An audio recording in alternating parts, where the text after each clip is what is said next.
Muy buenos días, mi nombre es Griselda Vega, soy editora general de contenidos de The Food Tech y les doy la bienvenida a nuestro segundo webinar gratuito, Ingredientes para el Sistema Inmunológico, Estrategias ante una Tendencia. Gracias por acompañarnos. Quiero agradecer la participación especial de Food Export Association Midwest and Northeast. Se trata de dos asociaciones regionales agrocomerciales que representan el centro y el este de Estados Unidos, promoviendo las exportaciones de productos agrícolas y alimentos de sus 23 estados. Agradezco también la presencia de CIATEG, Centro de Investigación y Asistencia en Tecnología y Diseño del Estado de Jalisco. Antes de comenzar, les quiero informar que en los siguientes días recibirán la liga para poder escuchar nuevamente esta conferencia. Si les van surgiendo dudas durante la presentación, al final se responderán en vivo, así que los invito a que vayan dejando sus preguntas o consultas únicamente en el botón preguntar, que figura abajo del chat. Por favor, no utilicen el chat para dejar sus consultas. También quiero contarles que quienes se queden hasta el final del webinar recibirán un certificado de asistencia, justo como el que aparece ahora en pantalla. Y ahora sí, damos comienzo a este webinar. Les quiero presentar a nuestra speaker, Rebeca López García.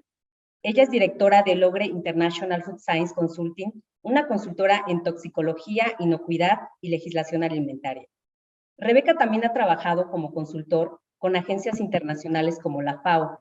Ha ayudado a múltiples empresas a obtener aprobaciones regulatorias de aditivos e ingredientes nuevos y trabaja a nivel global con diferentes compañías en el manejo de crisis, retiro del mercado y diseño de sistemas de manejo y comunicación de riesgo. Hola, Rebeca. Buen día. Hola, muy buenos días. ¿Cómo estás, Rebeca? Muy bien, gracias. Muchas gracias por tu amable presentación. Gracias por acompañarnos. Vamos a compartir mi pantalla, esperando que se vea bien, por favor. Confírmame que se ve bien. Ahí se ve muy bien, Rebeca. Muchísimas gracias. Arrancando la presentación. Te dejo el micrófono para que inicies entonces. Gracias. Claro que sí, con mucho gusto.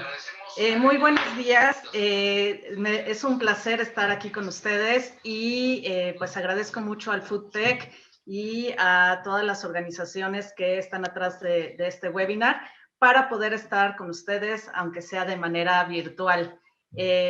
Pues obviamente me encantaría estar con ustedes de manera presencial, pero ya tendremos oportunidad. Hoy les voy a hablar de ingredientes para el sistema inmune. Antes de iniciar, pues me gustaría dejar claro que todas las opiniones aquí expresadas, pues son mi opinión personal y no reflejan los puntos de vista de las instituciones que organizan este evento. Pues la verdad es que es un tema que nos permite hablar durante un diplomado varias horas, ¿no? Tenemos muy poco tiempo. Lo que voy a tratar de hacer es darles una introducción, el breve panorama de cómo está la situación. Es increíble cómo ha cambiado en los últimos meses toda la información, la ciencia y las necesidades. Entonces, es posible que lo que les diga hoy para mañana sea diferente. Entonces, bueno, pues les voy a tratar de dar herramientas o elementos para elegir o para formular un alimento funcional, hablando desde qué se requiere, qué requisitos hay de seguridad, de aprobación regulatoria, cómo podemos calcular o ver si la exposición realmente es adecuada para considerar un alimento, pues un poco de cómo ver la evidencia clínica y cómo escoger un alimento o un ingrediente funcional de acuerdo con la evidencia clínica disponible y un poco del desarrollo de conceptos y cómo se pueden comunicar, sobre todo en ambientes regulatorios muy difíciles donde pues no podemos hacer muchas declaraciones de salud. Pues sabemos que siempre o en los últimos años hemos tenido claras necesidades nutricionales, ¿no? Se ha hablado mucho sobre peso, de obesidad, de la doble carga de la obesidad y la desnutrición. Entonces, bueno, pues esto no ha cambiado, pero quizá lo que ha cambiado de manera muy importante es la pandemia, ¿no? Ha cambiado desde el punto de vista de lo que hemos reconocido como necesidades reales en nuestra alimentación, pero también mucho en las actitudes del consumidor y en las necesidades que nos está presentando el mercado. Por supuesto, también han sido épocas muy difíciles para todos y pues muchas compañías están buscando o están sintiendo la necesidad de tener elementos diferenciadores o agregar algo de valor adicional a cada producto, ¿no? Por supuesto que también tenemos que tomar en cuenta el beneficio que trae cierto ingrediente, el costo que le adiciona, porque es cierto que también estamos empezando a enfrentar pues serios problemas de crisis económica, el hedonismo que realmente cada vez que hablamos de alimentos, pues no podemos dejar de pensar en que si no sabe bien, si no le gusta al consumidor, el producto se queda en el anaquel y cualquier beneficio que le pongamos no va a tener repercusión en la salud del consumidor. Y bueno, es de todos conocido que hay muchos retos regulatorios y si hablamos de alimentos o ingredientes funcionales, pues es todavía más importante hablar de los retos regulatorios. Para el 2021, si vemos todo lo que se ha reportado estadísticamente de las encuestas que se hacen al consumidor, pues hay 4 términos clave que surgen como lo más importante del 2021, ¿no? Tiene que ver con el confort y la practicidad. Es cierto que nos estamos quedando en casa o muchos de nosotros seguimos encerrados en casa, pero no necesariamente tenemos más tiempo, no necesariamente tenemos más tiempo de cocinar. Pues para muchas personas el quedarse en casa y compartir la oficina en casa y compartir y tener a los niños haciendo escuela en casa, pues nos lleva a una necesidad real de seguir contando con productos prácticos. Por supuesto, si uno busca cuál es la gran tendencia de este año, pues es cualquier cosa que tenga que ver con inmunidad primero, pero también con salud mental. Tenemos cada vez más evidencia de que pues estamos pasando por etapas muy difíciles, por muchos pues problemas que nunca habíamos enfrentado, que nunca habíamos conocido, y entonces pues los temas de ansiedad, de insomnio y demás, pues están surgiendo como una necesidad de buscar cómo atacar estos problemas. Y por supuesto que la salud mental, la salud física y la inmunidad van todos combinados, ¿no? Entonces hay ciertos ingredientes que pues nos ayudan a favorecer todos estos factores, ¿no? De hecho, si no tenemos salud mental y tenemos ansiedad y no podemos dormir, pues eso dispara toda una cadena de respuestas fisiológicas que tienen un impacto sobre la capacidad de respuesta inmune. Y el último término es la sustentabilidad, asociado con todo lo que venimos viendo que está pasando en el mundo, pero pues de alguna manera se ha hecho más crítico de acuerdo con las necesidades que nos ha puesto sobre la mesa la pandemia. Ahora, si hablamos de necesidades o de ingredientes funcionales específicos para el sistema inmunológico o el sistema inmune, tenemos que tener muy claro que desde el punto de vista regulatorio, los alimentos no pueden prevenir, tratar o curar enfermedades. Esa es el área exclusiva de los medicamentos. Y entonces, pues la pregunta es, entonces, ¿qué es un alimento funcional si no puedo hacer nada de esto? Realmente, los alimentos lo que deben hacer es soportar la función fisiológica normal. ¿Qué hacen los alimentos y los ingredientes funcionales? Lo que hacen es que optimizan la función fisiológica normal de una persona. Entonces, alguien que tiene una función fisiológica optimizada, pues tiene mejor respuesta inmune, tiene más capacidad de sobrevivir. Ahora, ¿qué necesidades tenemos si hablamos de alimentos e ingredientes funcionales que tengan que ver con la capacidad del cuerpo de defenderse? Tenemos que ver que hay dos factores muy importantes. Uno es la capacidad del cuerpo para responder a amenazas externas.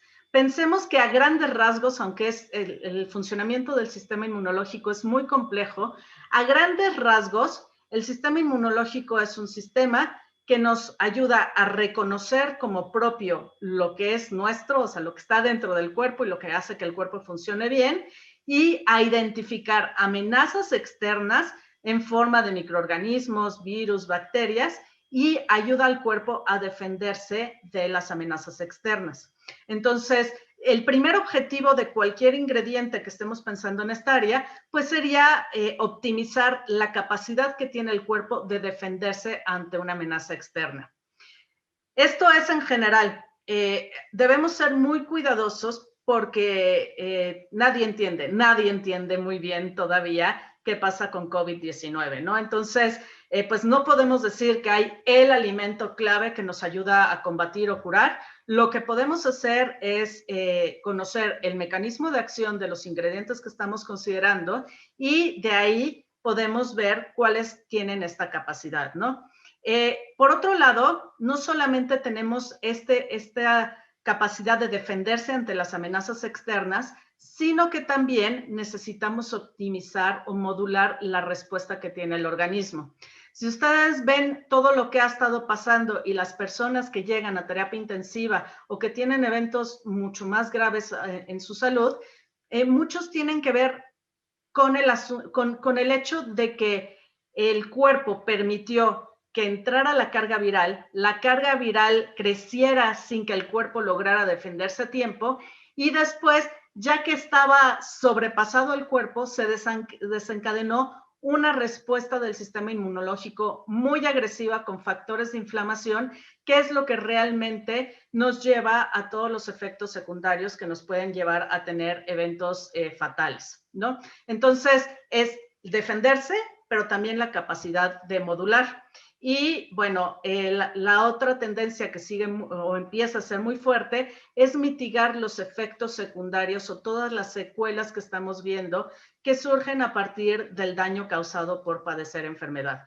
Y por supuesto, la salud a largo plazo, tenemos que seguir pensando como si estuviéramos en una etapa normal y entonces tenemos que pensar que pues necesitamos envejecimiento saludable, que necesitamos llegar a una edad adulta mayor con buena capacidad de enfrentar los retos de la vida diaria y de enfrentar otras infecciones y otras enfermedades. Aunque ahora todos estamos concentrados en la pandemia, pues sabemos que hay muchas otras cosas que tienen un impacto importante sobre la salud y la calidad de vida. Ahora, en ese sentido, si uno busca qué ingredientes hay para el sistema inmune, hay desde lo muy básico hasta lo más complicado. ¿Qué es lo muy básico? Por supuesto, y abajo de la diapositiva tienen una referencia, es un artículo muy interesante que analiza qué factores son los que impactan la carga de la enfermedad o la disminución de la calidad o años esperados de vida en las poblaciones de 195 países. Es muy interesante revisar lo que dice de los países latinoamericanos. Por ejemplo, para México y países del tamaño y de las características económicas de México, dice que lo que principalmente impacta es la falta de consumo de frutas y verduras y la falta de consumo de granos y semillas integrales. Entonces, ingredientes funcionales donde podamos formular con frutas y verduras, granos integrales y semillas, estamos contribuyendo. Si vemos las estadísticas de consumo de fruta y verdura en nuestras poblaciones, son aberrantes. Hay niños que no llegan ni a una porción, ni siquiera al día, en varios días, algunos ni a la semana. De las mínimas 5 que se recomiendan para mantener una salud óptima, no llega ni a una. Entonces, por supuesto que integrar frutas, verduras, granos enteros y semillas en cualquier formulación ayudan a mejorar el perfil del producto y, por supuesto, tienen un impacto interesante del sistema inmunológico y vamos a hablar puntualmente de algunos de estos efectos, ¿no? Entonces, mejorar el perfil de producto y promover el consumo de frutas, verduras, granos enteros y semillas es muy importante. Ahora, si hablamos ya de ingredientes más sofisticados o ingredientes funcionales, lo primero que tenemos que considerar es qué tan seguros son, cuál es el estatus regulatorio, cómo está la aprobación regulatoria, y algunos de estos no son tan fáciles de obtener una aprobación regulatoria. Algunos están en áreas grises entre extractos botánicos, algunos tienen aprobaciones de aditivos y otros tienen figuras de alimentos nuevos o novel foods. ¿Y cuáles son las especificaciones? En algunos casos las especificaciones, si los vamos a usar con características diferentes a lo que originalmente se usaban, pues tendríamos que explorar qué necesidades tenemos de especificaciones, o si estamos considerando algún producto orgánico, pues necesitamos asegurarnos que ese producto orgánico no tenga los contaminantes asociados con este tipo de productos, que a veces son diferentes a el mismo producto con una aprobación tradicional. Por supuesto, la forma química, les voy a presentar un par de ejemplos donde es muy importante, no todos los ingredientes son iguales. La pureza, si hablamos de extractos botánicos, ¿hacia qué compuesto activo están estandarizados? La estructura molecular y el sustento científico que tienen, que tiene que ir mucho más allá. Si pensamos en hace 10, 15 años, lo que había de sustento científico de muchos de estos ingredientes, era solamente la observación de un cambio, ¿no? Entonces pensamos, este producto lo consumí y cambió la microbiota, pero la implicación fisiológica de esa no estaba clara. Y ahora, conforme vamos avanzando, simplemente declarar que algo cambió fisiológicamente, sin saber cómo y por qué, no es relevante para realmente hacer un producto funcional adecuado. Y, por supuesto, los estudios clínicos que sustentan estas consideraciones. Ahora, si hablamos de seguridad, como les decía, pues hay que ver si es novel food, si tiene historial de uso seguro, si está como aditivo, cuál es la dosificación y la frecuencia en la que podemos reconocer los efectos de optimización fisiológica que estamos buscando, si hay toxicología y, bueno, en muchos casos algunos productos dicen que tienen aprobación o lo que llaman aprobación GRAS de Estados Unidos, que es generalmente reconocido como seguro. Lo que se nos olvida es que el generalmente reconocido como seguro o el GRAS es autodeterminado por la estructura legal regulatoria que hay en Estados Unidos y siempre se nos olvida leer la segunda parte de la definición. La segunda parte de la definición de GRAS dice generalmente reconocido como seguro bajo las condiciones de uso aprobadas. ¿Qué quiere decir esto? En pantalla tengo un ejemplo que es muy claro. En el azafrán, que aparte es muy caro y entonces también lo elegí por eso, en el azafrán se han reconocido algunos compuestos que tienen actividad biológica, el safrol y algunos otros compuestos. Algunos de estos se les ha asociado, por ejemplo, con inhibición del apetito o anorexigenia. Ahora, me podrán decir, el azafrán es GRAS. Es cierto, es GRAS si consideramos el historial de uso seguro en paella. En la paella, que dependiendo de las costumbres de cada familia, vamos a suponer que es una familia con claras raíces hispánicas y comen paella de la abuelita todos los domingos. La cantidad de safrol que está presente en esa paella de todos los domingos no tiene que ver con un extracto purificado que ahora quiero poner en cápsulas, sería un suplemento, o en bebidas, ¿no? Y entonces aquí, aunque sea GRAS, la dosificación y la frecuencia de uso cambia la toxicología y hay que analizar bajo esas premisas de consumo y de exposición si realmente es seguro. En algunos otros casos podemos contemplar la figura de alimento nuevo. En países como México esto puede ser complicado porque no hay una estructura regulatoria para aprobación de novel food. Y entonces o eres aditivo o eres ingrediente, pero la regulación sí dice que quien use ese ingrediente tiene que garantizar que no va a causar daño a la salud pública. Aquí hay otro ejemplo del GRAS y de cómo cada compuesto se tiene que evaluar de manera individual.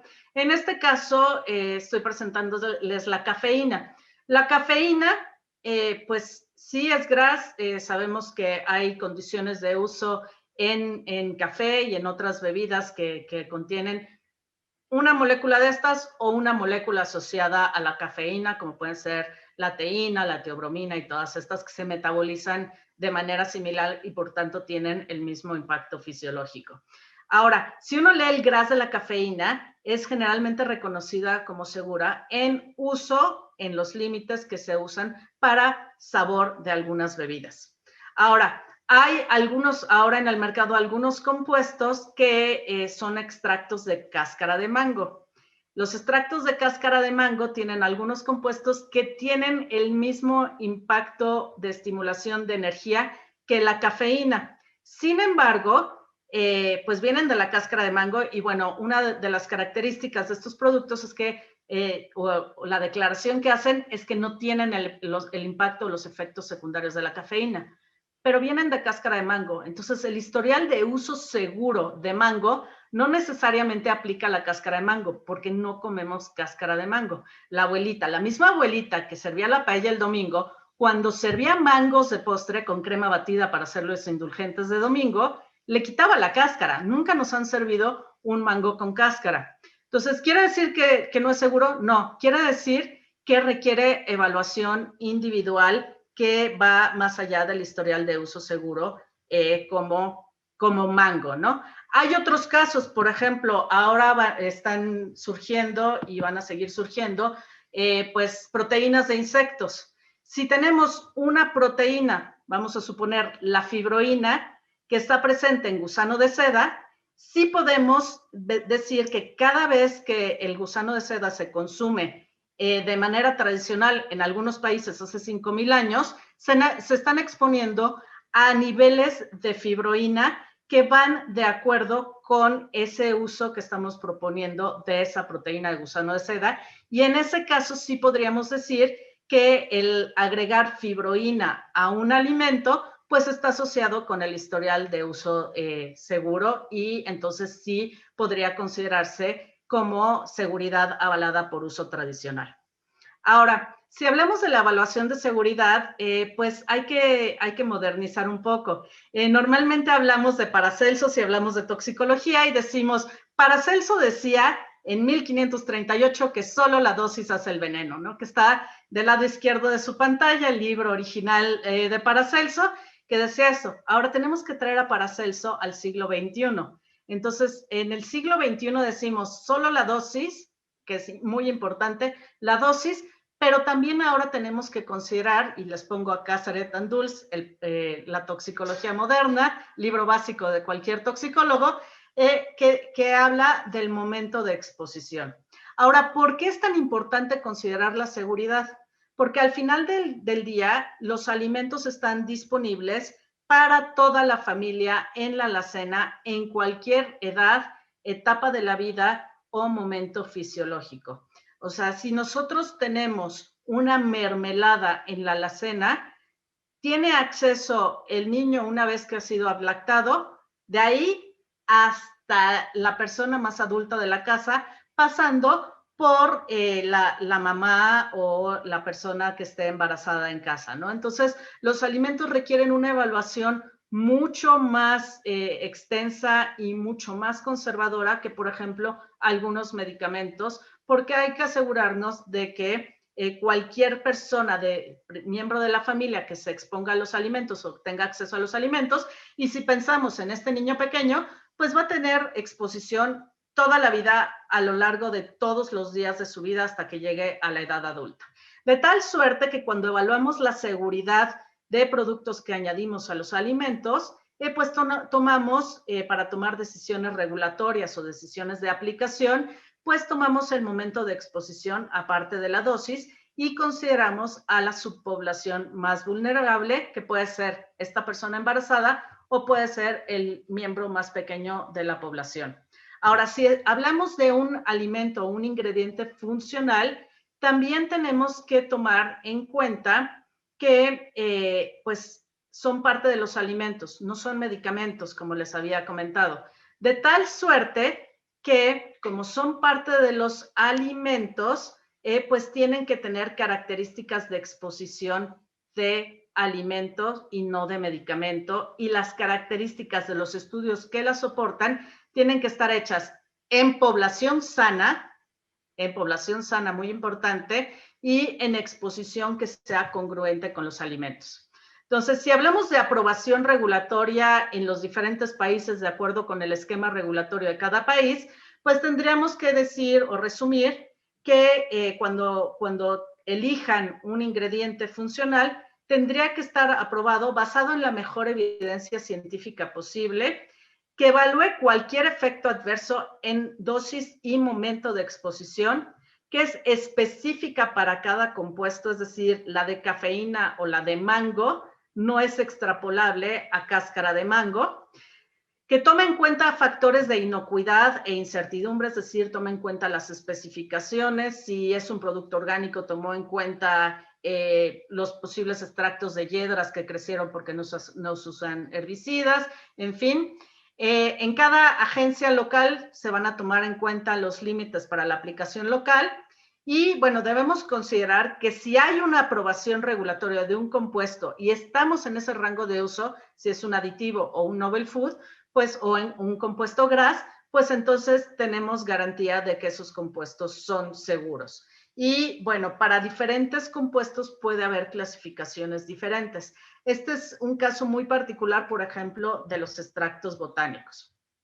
Ahora, como les decía, pues hay algunos compuestos nuevos que potencialmente pueden provenir de una fuente nueva, ¿no? Tenemos ahora diferentes fuentes de ácidos grasos, ya les había comentado, viene muy fuerte la tendencia de las proteínas de insectos, pues algunas otras proteínas que simulan ser productos lácteos, ¿no? Ahora, los macronutrientes o los macronutrimentos con funcionalidad nueva deben tener esta evaluación de acuerdo con su forma y su nivel de exposición. Si hablamos de proteínas, pues siempre vamos a tener que evaluar la alergenicidad de esas proteínas o tener esa información más allá de lo que regulatoriamente conocemos como los grandes alérgenos, ¿no?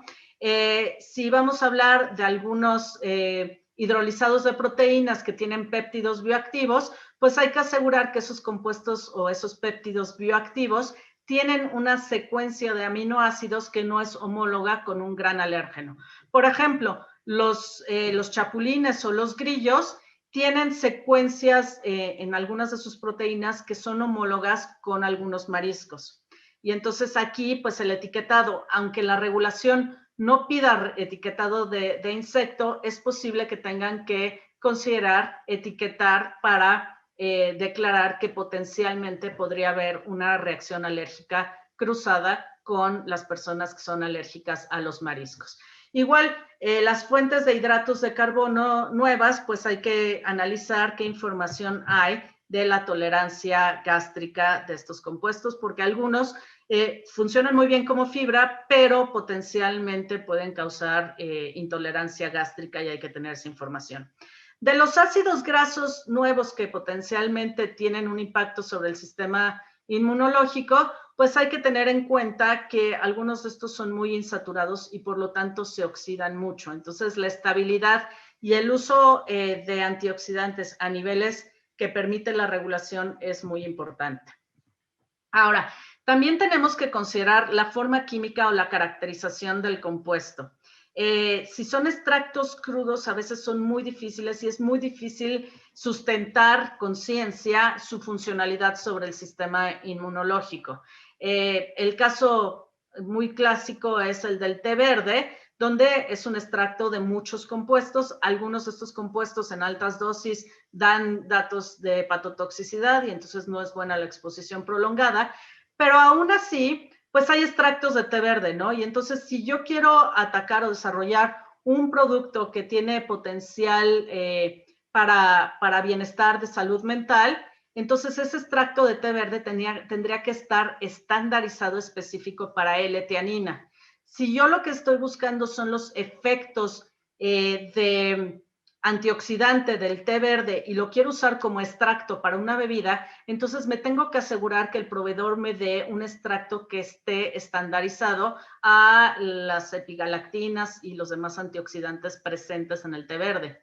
Si yo, por el contrario, quiero usar un extracto de té verde y la funcionalidad que estoy buscando es de energía y concentración, pues podría buscar un compuesto o un extracto estandarizado a teína. Entonces, cada uno de los extractos botánicos ahora es un mundo y estamos acostumbrados a los que son sabores y tienen pues de alguna manera estandarización a sabor o son extractos crudos porque queremos esta redondez de ese sabor y pues concentrarnos a el polifenol que estamos buscando, ¿no? Entonces, si estamos hablando de un extracto de oliva, pues tenemos que ver que esté estandarizado a hidroxitirosol. Eso también nos permite mantener estable la composición del compuesto y entonces sí se puede sustentar con la información clínica disponible. Y, por supuesto, hay que considerar la estabilidad a lo largo del camino. Si estamos pensando, y es cierto, pues ahora muchos antioxidantes se relacionan con la función adecuada del sistema inmune, hay que considerar que son antioxidantes. Entonces, si los estoy agregando a un producto que tiene potencial de oxidarse, pues tengo que asegurarme que funcionen como antioxidante en el momento de consumo y no funcionen tecnológicamente como antioxidante. También es cierto que tenemos que considerar o ser muy cautelosos con las noticias y con los estudios preliminares que se reportan. ¿Por qué? Este es un ejemplo de un extracto de cáscara de naranja que está estandarizado a naranjinina y se reporta en estudios in vitro que tiene funcionalidad de antioxidación y algunas otras características muy específicas en estudios in vitro. Esos estudios in vitro no han pasado por el tracto gastrointestinal. No sabemos si este compuesto se absorbe y llega a donde debe llegar para tener la exposición adecuada. Pero lo más importante, cuando uno extrapola los resultados del estudio clínico y lo lleva a realidad de naranjas y lo que realmente es exposición de alimentos, lo que encontramos es que para extrapolar lo que se observó a nivel in vitro, tendríamos que consumir diariamente un camión de naranjas. Y entonces tenemos dos opciones.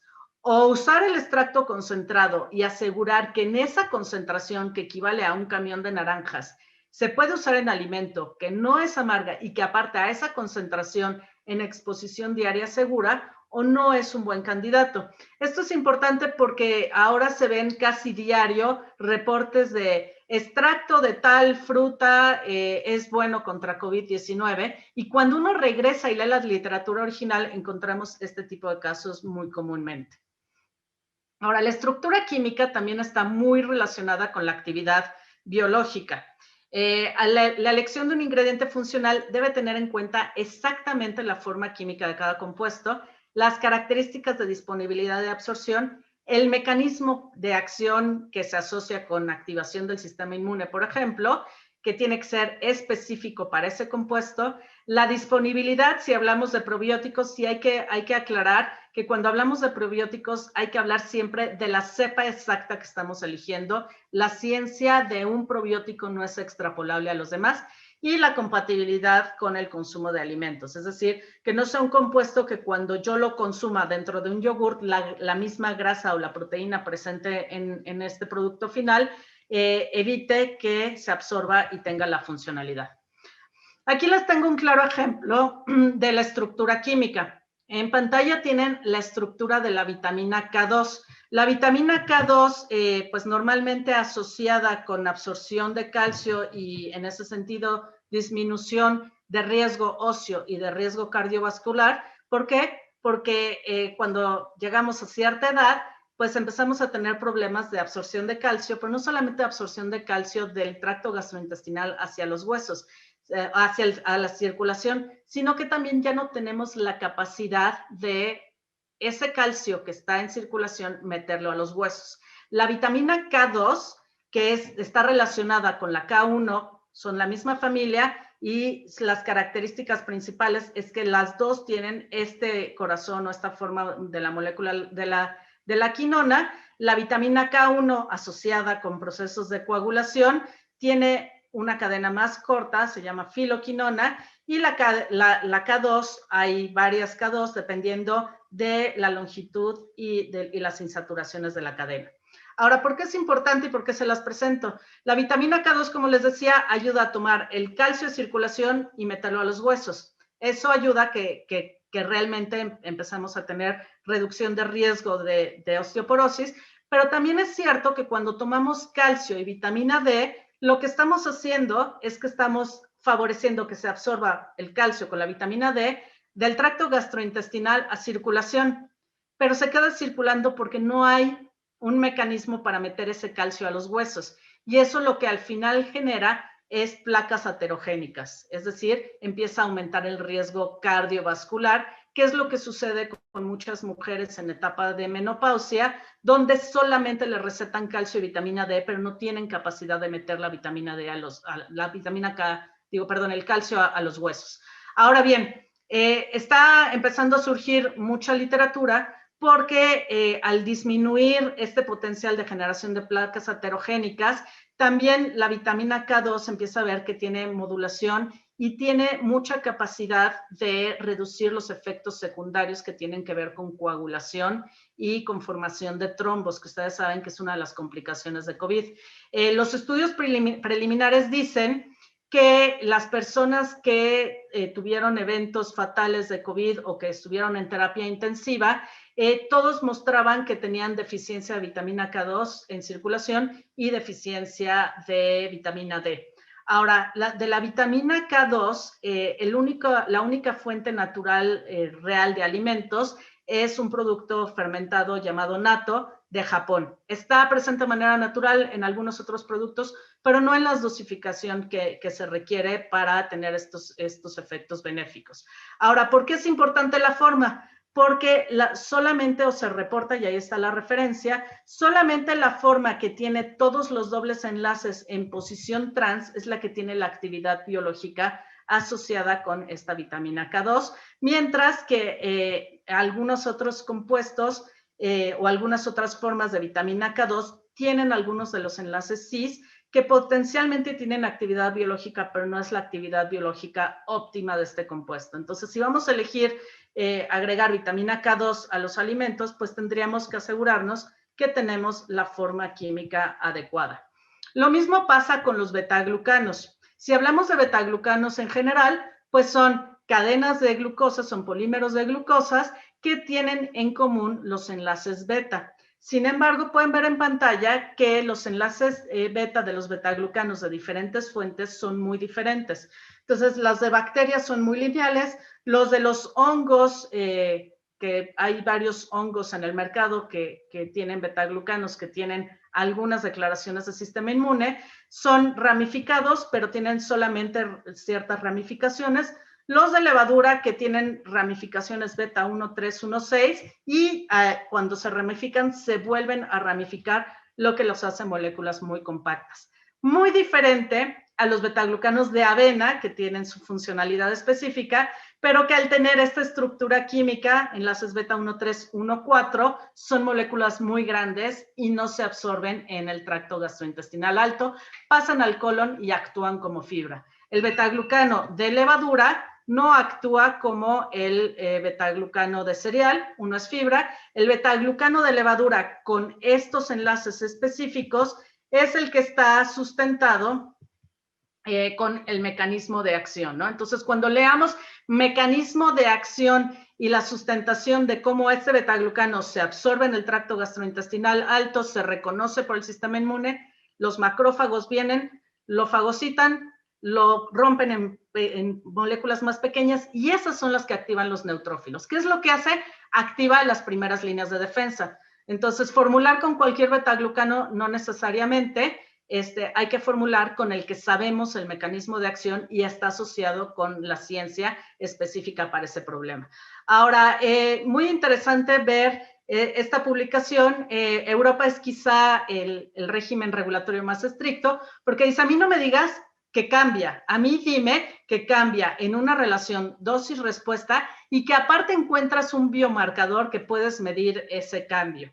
Y pues de alguna manera esto también pues nos da muchos problemas cuando hablamos de uso de prebióticos, probióticos y evaluación de microbiota, porque mucha de la ciencia publicada solamente habla de cambio, aunque ya ahora lo más reciente para ciertas cepas, algunos Lactobacillus plantarum, Bacillus coagulans, pues tienen ya ciencia donde identifican cuáles son las moléculas inmunomoduladoras que están asociadas.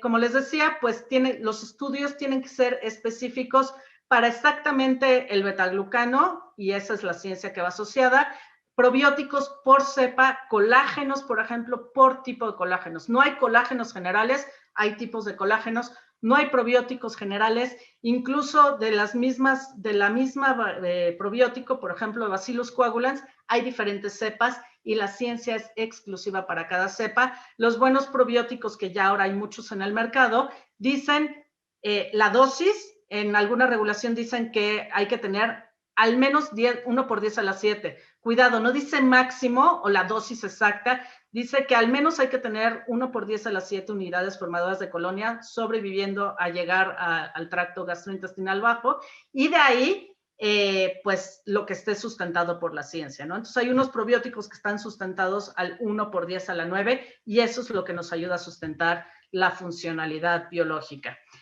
Ahora también de los probióticos van a empezar a ver, ya no hay tal cosa como los probióticos, hay cepas específicas y funcionalidad muy específica. Hay unos que tienen que ver con reducción de malestar gastrointestinal, otros que están más relacionados con ansiedad y salud mental porque tienen los marcadores donde se generan las serotoninas y favorecen la generación de estos neurotransmisores, otros que tienen que ver con generación de ácidos grasos de cadena corta específicos, donde pues ayudan a sobrepeso y obesidad. Cada uno con su ciencia en particular, la información no es intercambiable. Como les decía, pues hay que tener mucho cuidado de la extrapolación de estudios. Un ejemplo muy claro, ¿no? Hay un ácido alfa lipoico que pues tiene estudios de antioxidación, pero si uno los lee bien y uno se va a la exposición en alimento, lo que nos damos cuenta es que no es un muy buen antioxidante a nivel de alimento porque tiene absorción muy baja en el tracto gastrointestinal. Es un compuesto que es muy soluble en grasa y no se transporta a través de las membranas fácilmente, tiene un 50-60%, ¿no? Entonces, si vamos a escoger ese antioxidante, pues nos convendría a lo mejor escoger algo que tenga mucho mayor absorción y disponibilidad a nivel de alimento. Los estudios clínicos de este producto en particular pues tienen más que ver con exposición intravenosa. Para los estudios clínicos para los diferentes alimentos, pues hay que considerar que deben ser en individuos sanos, como ya les había dicho, que la exposición es suficiente y que tiene que ver con la exposición real a nivel del alimento, y por supuesto que tengan el estándar de oro, lo más cercano posible al estándar de oro, que es suficiente número de individuos, estudios doble ciegos, controlados con placebo, aleatorios, y si vamos a buscar un metaanálisis, pues también hay que interpretar con cuidado los resultados, porque incluso en los metaanálisis uno puede escoger ciertos estudios que dan información que no necesariamente es completa. Entonces, para resumir, ¿qué necesitamos para elegir o formular? Debe estar seguro, en tener validación regulatoria, y eso puede tener muchas formas, puede ser desde una autoafirmación hasta una aprobación a nivel GRAS, una aprobación de Novel Food, que tienen explicado y definido exactamente el mecanismo de acción, que se tiene información sobre efecto a corto, mediano y largo plazo, por ejemplo, del sistema inmune. No es lo mismo ser activador, como los betaglucanos que les describí, a ser estimulador, como por ejemplo la equinacia, donde no se puede consumir a largo plazo porque potencialmente podríamos tener algunos eventos en personas sensibles de autoinmunidad. La cantidad y la calidad de información clínica, que incluye el diseño de los estudios, el material que tiene que ser específico del producto que estamos evaluando, y los puntos finales descritos y la relevancia estadística. La caracterización, que incluye la forma química y la presentación del ingrediente, los niveles de exposición y por supuesto que sepa rico y que sea estable. Los ingredientes que hay en el mercado que potencialmente cumplen con estas características, pues van desde probióticos y prebióticos. Ahora empieza a surgir mucha ciencia donde se ve que algunos fitoquímicos específicos, que pueden ser de extractos de frutas, verduras o de botánicos, actúan como prebióticos. Los betaglucanos, vitaminas específicas, hay que ver el mundo más allá de la vitamina C y en el rango de aplicación exacta. Por ejemplo, la vitamina E, muy importante para la función inmune, en cantidad suficiente. Exceso de vitamina E afecta negativamente la función del sistema inmunológico. Falta de vitamina E también tiene problemas, ¿no? Extractos botánicos que estén diferenciados, hay muchos antioxidantes diferenciados, pero hay otros compuestos específicos. Ahora, el gran reto de la comunicación es qué pasa si el etiquetado no me deja hacer advertencias o declaraciones de salud. Pues aquí lo que tenemos que hacer es o buscar formular un producto que no tenga advertencias, que en este caso, pues para algunas categorías como las bebidas puede ser difícil, o pues generar otras estrategias de comunicación. Dentro de un perfil de alimento y bebida adecuado, es decir, no es un producto indulgente, podemos desarrollar algunos conceptos de comunicación, podemos usar vitaminas y minerales que el consumidor identifica como asociadas con el sistema inmune y ahí ponerles el compuesto funcional más moderno o más sustentado, o incluso también usar, siempre éticamente usando el compuesto que tiene la funcionalidad que estamos buscando y ponerles sabores que evocan funcionalidad, ¿no? Si hablamos de estrés y tranquilidad, pues si hablamos de té, manzanilla, lavanda, son sabores que realmente no tienen ciencia como sabor para sustentar actividad inmunológica, pero sí le evocan al consumidor esta sensación, ¿no? Y los conceptos tienen que ir mucho más allá de términos vacíos. Es decir, no podemos decir, hay sabor lavanda y va contra ansiedad. Tenemos que redondear el concepto, sí ponerle la funcionalidad que se debe y usar este sabor como un atractor y un comunicador para el consumidor. Para concluir, pues para formular con ingredientes funcionales debemos tener un producto con un perfil adecuado, en la medida de lo posible promover consumo de frutas, verduras, granos enteros y semillas. Tenemos que buscar cómo hacer esta comunicación creativa, dependiendo del país hay que mantenernos dentro de los límites regulatorios, tener la seguridad en nivel de dosificación, momento de exposición sustentada, la pureza y las especificaciones, el mecanismo de acción conocido, la calidad de la evidencia clínica, el nivel de exposición que esté relacionado con la evidencia clínica a nivel de alimento y tener consideraciones de formulación y hedonismo. Y con eso les doy las gracias, sintiéndonos muy modernos hablando de alimentos funcionales. Me gusta este artículo del periódico Manchester Daily, 1928, que dice que para noches de insomnio generan días sin vida, la constipación arruina el descanso, Salvado All Brand de la marca comercial. Con eso les doy las gracias por su atención. Muchas gracias, Rebeca. Muy interesante la información que nos compartiste, sobre todo en un contexto en el cual se demanda una salud óptima y un mejor bienestar, ¿no? Y claro, donde los ingredientes y productos funcionales juegan un papel muy relevante en este sentido, ¿no? Rebeca, tenemos muchas preguntas de la audiencia que te pediremos nos ayudes a responder, pero antes de comenzar, si me lo permites, quiero presentarles a nuestro colaborador, Raúl Caballero, director general de Mercalimentos Consultores y representante en México de Food Export Association Midwest and Nordics. Hola Raúl, bienvenido. ¿Qué tal, Gris?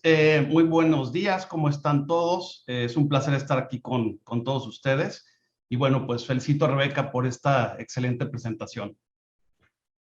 Si tú me lo permites, voy a compartir rápidamente y reiterar la función que tiene Food Export Association aquí en México, y voy a hacer esto mediante una pequeña presentación. ¿Me puedes confirmar si la ven? Se ve, Raúl. Perfecto, excelente. Pues justamente como al inicio Gris comentó, bueno, pues nosotros estamos colaborando en esta presentación, en este webinar del día de hoy, y bueno, pues somos dos asociaciones sin fines de lucro y promovemos la agricultura de 23 estados del centro y del este de los Estados Unidos. Como seguramente algunos ya han experimentado, hemos estado en otros webinars aquí y bueno, pues es un gusto nuevamente estar aquí con ustedes. Nuestros miembros de consejo de estas asociaciones son básicamente las agencias de promoción de los departamentos de agricultura de cada uno de estos estados. Y bueno, pues trabajamos con productores, procesadores, fabricantes de estos estados del centro y noreste de los Estados Unidos. Básicamente nos enfocamos en productos agrícolas de valor agregado, pueden ser primarios, secundarios o inclusive orientados al consumidor, que de hecho es en su generalidad lo que más promovemos. Y bueno, Food Export cuenta con 18 oficinas internacionales a través de su red de representantes. Yo soy el representante de México y básicamente la manera en que operamos es con fondos privados y del gobierno de los Estados Unidos a través del Departamento de Agricultura y coordinados por la Embajada Americana en México. Como les comentaba, pues nuestra misión principal es la de la promoción, pero el objetivo que nosotros buscamos es la vinculación. entre la industria alimentaria mexicana y la norteamericana, con el objeto de poder ser nosotros una opción de proveeduría. Estos son los estados que nosotros representamos. Como podrán ver, del lado izquierdo están los del centro de los Estados Unidos, incluyendo Illinois, Indiana, Iowa, Kansas, Michigan, Minnesota, Missouri, Nebraska, North Dakota, Oklahoma, Ohio, Dakota del Sur y Wisconsin. Y del lado derecho podemos ver el este, que sería Connecticut, Delaware, Maine, Massachusetts, New Hampshire, New Jersey, New York, Pennsylvania, Rhode Island y Vermont. Estos son los estados y bueno, pues quiero comentarles que cualquier necesidad, como muchos de ustedes ya lo saben, podemos nosotros asistirlos. Esta es nuestra página web, la que está situada en los Estados Unidos, es www.foodexport.org, es una página en inglés y a través de esta página podrán encontrar muchos de los servicios y recursos que Food Export ofrece. De igual manera, nosotros como representantes tenemos nuestra página web, es www.mercalimentos.com, y aquí podrán encontrar distintos recursos. De igual manera, tenemos una sección en digital donde de hecho tenemos los números del Food Link, que es un boletín que enviamos de forma trimestral y que con gusto podremos enviar a quien esté interesado. De igual manera, los webinars en los que hemos coordinado con The Food Tech también están grabados y almacenados ahí. Y bueno, pues nuevamente les agradezco mucho y felicito nuevamente a The Food Tech y a Rebeca por esta excelente presentación. Yo estaré seguramente saludándonos en otra ocasión y pues gracias por su atención. Gris, te regreso el micrófono. Muchas gracias, Raúl. Y bueno, si desean contactar, los datos aparecen en pantalla. De cualquier manera, los van a anotar ahora en el chat. Y ahora sí, damos comienzo al bloque de preguntas y respuestas. Rebeca, la primera pregunta es, en México, ¿dónde se puede encontrar la regulación aplicable para novel foods y extractos? En realidad, ese es uno de los grandes problemas. En México no hay regulación para novel foods. En México hay ingrediente, que ingrediente es algo que le aporta al cuerpo elementos para su nutrición, o aditivo. Entonces, hay dos opciones, ¿no? Si es un producto muy nuevo, pues hay que analizar el producto específico y ver qué sustento tiene y qué otras aprobaciones regulatorias tiene. La autoridad, cuando le preguntas, normalmente lo que te dice es que, o sea, si realmente le preguntas mediante una consulta técnica, dice que evaluó la seguridad y que no tiene ningún problema que lo uses, pero la autoridad no aprueba ni ingredientes ni formulaciones. Y la otra es que siempre dicen que de acuerdo con el reglamento de control sanitario tienes que asegurarte de no causar daño a la salud pública. Entonces ahí la validación tiene que ver más con analizar la seguridad, las aprobaciones regulatorias en otros países y por supuesto el apetito de riesgo de cada empresa. Ok, muy bien. Segunda pregunta es, ¿cómo conocer la calidad de los productos funcionales y cómo saber si están regulados o avalados por alguna dependencia o institución? En realidad, el aval es muy difícil. En México hay regulación muy estricta, pero un buen proveedor de un ingrediente funcional siempre te va a poner la ciencia. Te va a explicar la ciencia, te va a ayudar con la aplicación, te va a dar el sustento, ya sea de la seguridad, por supuesto, las aprobaciones regulatorias pertinentes, y luego el mecanismo de acción y los estudios clínicos que avalan la funcionalidad de este producto. Si no tiene nada de esto y es así general, pues realmente no tiene suficiente sustento y bueno, como les decía, tiene que ser específica para la forma molecular y la estandarización específica de cada compuesto. Muy bien, gracias, Rebeca. Ahora, ¿el historial de uso seguro puede sustituir al término GRAS, acrónimo, ¿no? Que es alimento generalmente reconocido como seguro, para propósitos regulatorios? ¿Es posible? Lo que pasa es que se usa como parte de la petición GRAS. La figura GRAS de Estados Unidos es muy difícil de extrapolar porque lo que hace Estados Unidos con el GRAS es una autodeterminación. No es una aprobación como tal. Y hay un GRAS autoafirmado que es solamente yo determiné, analicé mi seguridad y dije, sí soy seguro. Y luego está el GRAS que tiene una carta de no objeción o lo que llaman la LNO, Letter of No Objection, donde tú metes esa información y la FDA lo ve y dice, me convenciste, no tengo preguntas. No es una aprobación regulatoria como tal. Ahora, en ese sentido, pues depende de las características de seguridad del compuesto.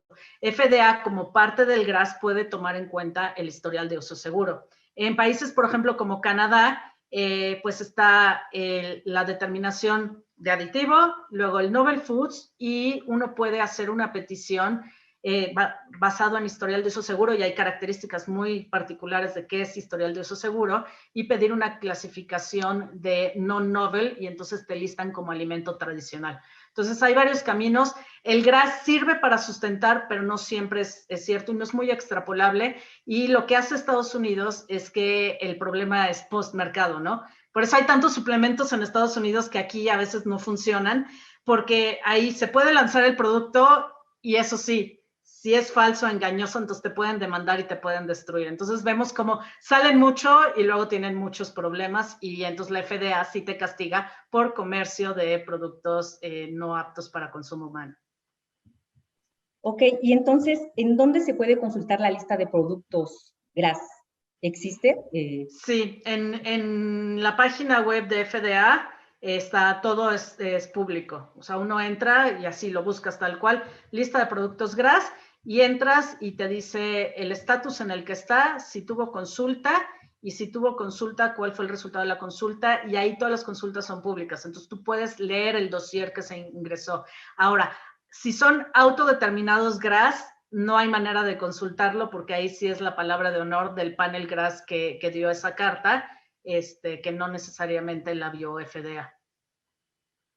Ok, ahora, referente a un ingrediente en específico, ¿existe alguna información sobre el uso de jugo de pasto de trigo como ingrediente funcional para el sistema inmune? No que yo conozca, pero tampoco lo he buscado específicamente, ¿no? Entonces, ahí habría que ver también, el gran problema de algunos de estos jugos es que las plantas no siempre tienen la misma composición. Por eso les hablé tanto de estandarización. Para hacer un extracto botánico, un extracto de una planta, tiene que estar estandarizado a los compuestos que tienen actividad. Entonces, si este pasto tiene mucha agua, poca agua, si lo atacaron los insectos, si es orgánico, la composición puede variar. Entonces, ahí hay que analizar ese ingrediente en específico con la especificación que estén proponiendo. Y bueno, por supuesto, tiene los compuestos asociados a frutas y verduras, que como les dije, el estatus nutricional adecuado es importante, ¿no? Claro. Nada más con cuidado de no la sobreexposición. Siempre, yo digo, comer el arco iris, uno de cada color, olor, sabor, todo. O sea, no comer lo mismo diario, porque eso nos lleva a problemas de sobreexposición. Sí, claro, balanceado, ¿no? Lo que también marca todo Exacto. este plato del bien comer, ¿no? Exacto. Okay. Hay dudas también sobre otro ingrediente, Rebeca, sobre el carbón activado. ¿Está probado como aditivo o como ingrediente? ¿Y cualquier fuente de carbón activado es segura? El carbón activado sirve como medicamento en situaciones muy puntuales. Realmente no tiene sustento su uso en alimento. Lo usan, como dicen, para absorber toxinas. Lo que tiene el carbón activado, que sirve perfecto, si comes veneno, es lo primero que te da la abuelita, ¿no? ¿Por qué? Porque lo que tiene el carbón activado es que son esferitas muy pequeñas, muy porosas, que se le pegan muchas cosas, absorbe. Por eso la fama de que desintoxica, lo que quiera decir eso, quita toxinas. Pero con la misma, primero, absorbe mucha agua. Entonces, muchos casos en urgencias en los hospitales de personas que comieron mucho de eso y tienen impactación intestinal. Se hace piedra en el intestino y dan problemas de salud. Y la otra es que el consumo a la larga, pues, da problemas de desnutrición porque absorbe vitaminas, minerales y otros micronutrientes esenciales para la vida. Ok, y es que se trata de un ingrediente que se puso de moda, ¿no? Y que ya Así se quiere es. aplicar muchísimo en varios desarrollos de productos. Así es, no es un ingrediente que tenga mi reconocimiento y da muchos problemas de salud a la larga, y esa supuesta funcionalidad de desintoxicación, para eso tenemos hígado y hay que mantenerlo saludable con frutas, verduras y otros productos. Realmente no es, aunque está de moda, lo sé, no es recomendable en alimentos y menos en consumo a largo plazo. Hay unas pastillas que son muy buenas para eventos gastrointestinales específicos, pero como medicamento. Ok, en este sentido, Rebeca, ¿ante qué organización o dependencia se puede declarar un alimento funcional? Justamente para saber que es seguro, ¿no? Y no como este ejemplo que ponemos del carbón activado.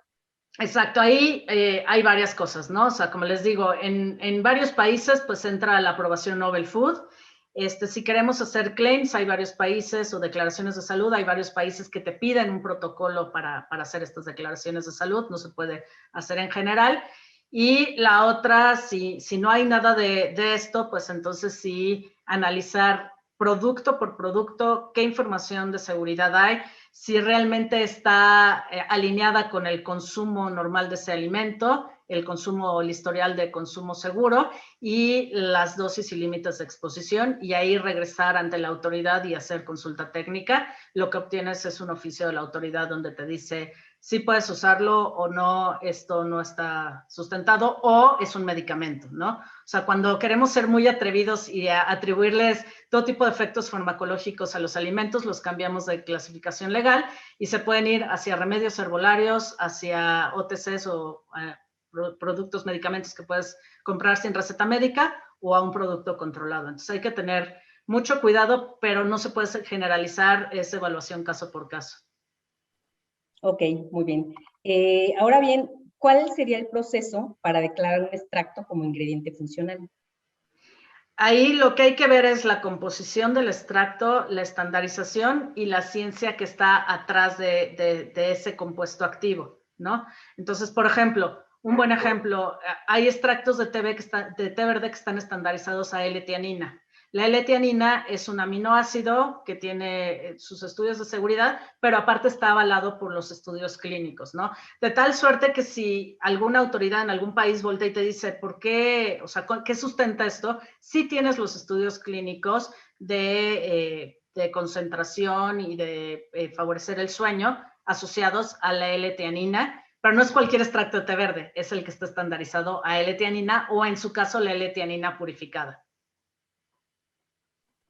Ok, aquí es bien importante lo que mencionas, ¿no, Rebeca? Que es fundamental tener estos estudios, ¿no? Estudios científicos para entonces poder, ¿no? Saber que un producto, que un ingrediente sobre todo, es claro. seguro. Sí. Y aparte ahí, pues realmente los buenos proveedores trabajan de la mano contigo, ¿no? O sea, te dan la ciencia, la evaluación, lo que sí se puede decir y lo que no se puede decir. Si quieres decir cosas muy atrevidas, pues el proveedor a lo mejor te va a decir eso no, porque eso no sustenta mi ingrediente, ¿no? Los mejores ejemplos me parecen los proveedores de probióticos, ¿no? Han hecho una labor muy vasta con respecto a la seguridad y sobre todo a los estudios específicos de la cepa de cada quien, ¿no? Ok, muy bien. Hablaste también durante la presentación sobre todos estos beneficios, propiedades que da la vitamina K2, ¿no? Entonces, ¿cómo incluirlo o desarrollar productos a base de vitamina K2? Bueno, aquí igual, de la mano del proveedor, uno de los problemas que tiene la vitamina K2 es la estabilidad. No es muy estable, es soluble, es una vitamina liposoluble o soluble en grasa, entonces pues aplicarla en ciertas formulaciones necesita tecnología específica. Hay algunas vitaminas K2 que están encapsuladas precisamente para solucionar el problema de la solubilidad y bueno, la forma química es muy importante, ¿no? Aquí este es uno de los casos donde no siempre lo natural es lo mejor, hay que ver las especificaciones de cada vitamina K2 para ver la que tenga la estabilidad y la estructura química adecuada y ahí ya trabajar con el proveedor realmente. Bueno, y esa es la otra, ver las que no sobrepase, si lo vas a poner en alimentos que no sobrepase el valor nutricional recomendado, la BNR, declarada para alimentos, ¿no? Ese es un límite. Ojo que hay que calcularlo normalmente, como la que se reconoce más fácilmente es la K1 y es la que siempre ha estado. Estos límites están establecidos para K1 que tiene peso molecular más pequeño. Entonces ese límite se puede convertir de acuerdo al peso molecular de la K2 para obtener el límite equivalente en K2. Ok. Ahora, ¿cómo participan las grasas y los aceites en la salud mental y en el sistema inmune? Aquí hay muchas cosas muy interesantes, ¿no? O sea, sí sabemos que dependiendo de la estructura de los diferentes ácidos grasos, pues hay bastante ciencia con respecto a a cuidar las membranas de las neuronas, ¿no? Esa es una de las cosas principales a construir.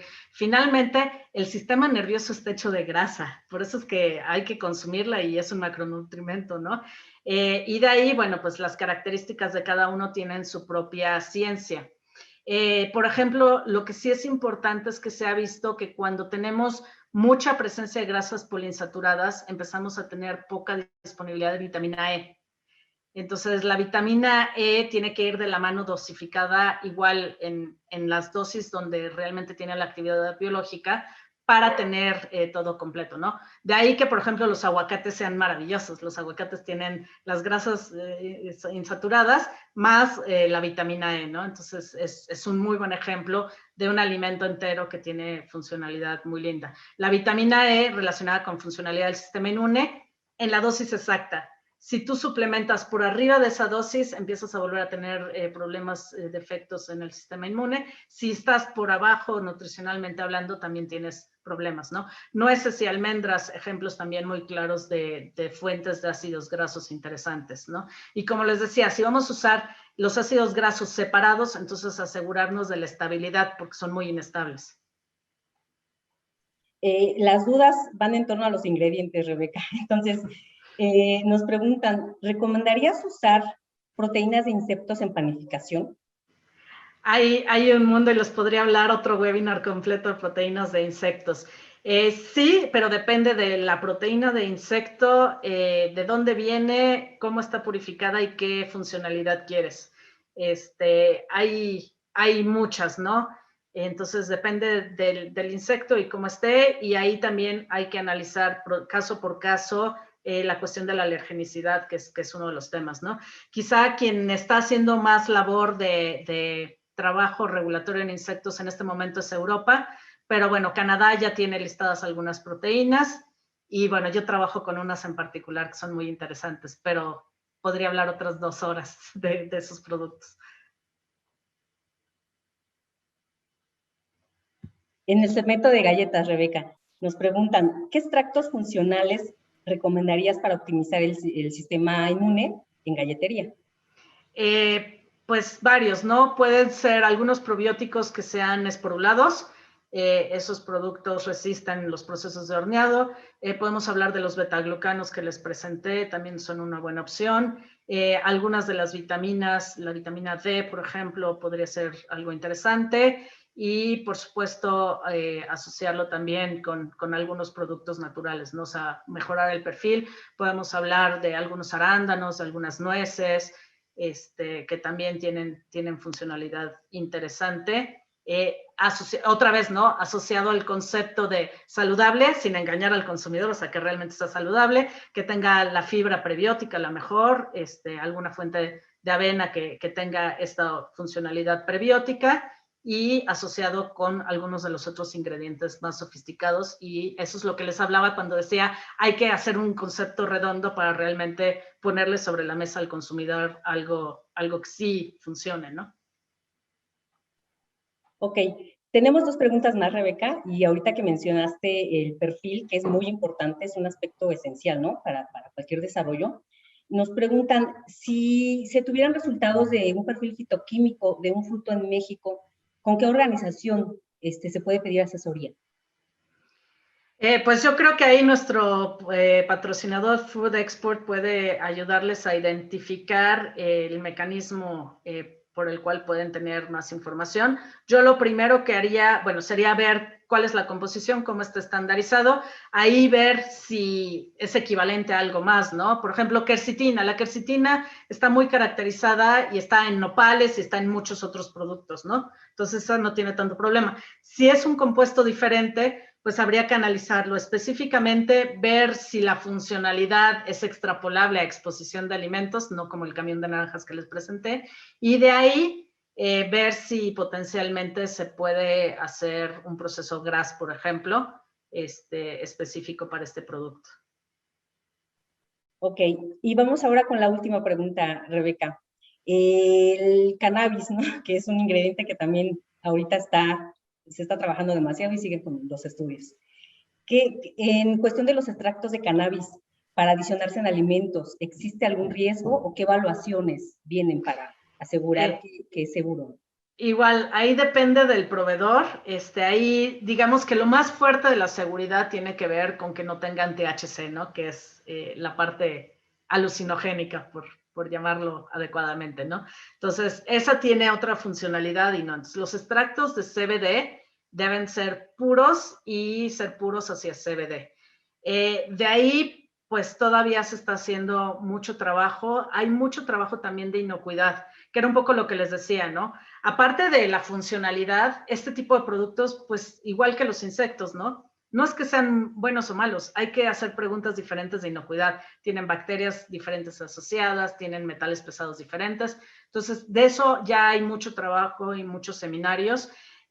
Ahí, bueno, primero, en la mayoría de nuestros países en Latinoamérica todavía no está aprobado el uso en alimentos. Eso hay que dejarlo claro en la mesa. Está en camino potencialmente, pero hoy por hoy no hay aprobación.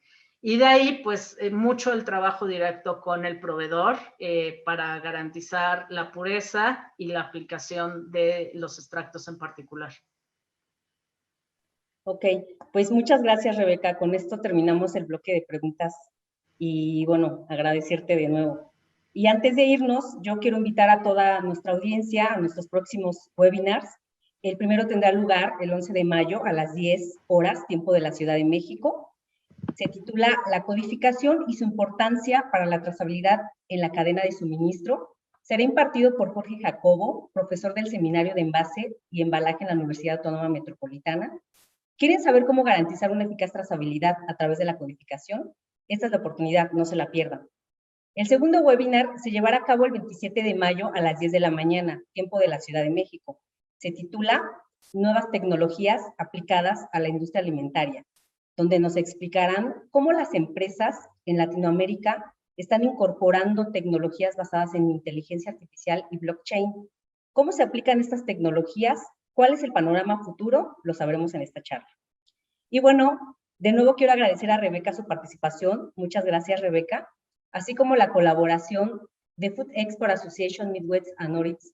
Y agradezco también la presencia de CIATEG, Centro de Investigación y Asistencia en Tecnología y Diseño del Estado de Jalisco. Y por supuesto a todos ustedes, nuestros asistentes, a quienes les recuerdo que en los próximos días les enviaremos la liga para revivir esta conferencia en el momento que lo deseen. Muchas gracias y hasta la próxima.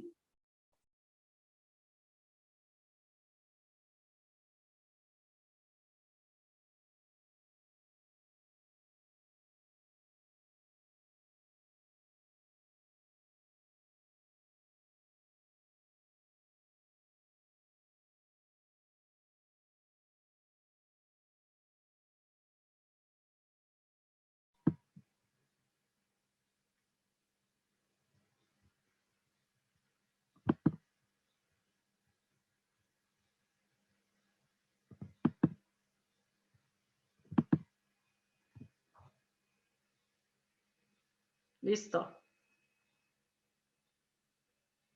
¿Alguien se quedó por ahí o nos desconectamos? Yo estoy Rebe, pero no sé si ya hay que salir. Ya vi que ya no hay nadie más. Pero bueno, si quieres platicamos al rato. Sí, nos conectamos a las 12, Rebe. Súper, gracias. Bye.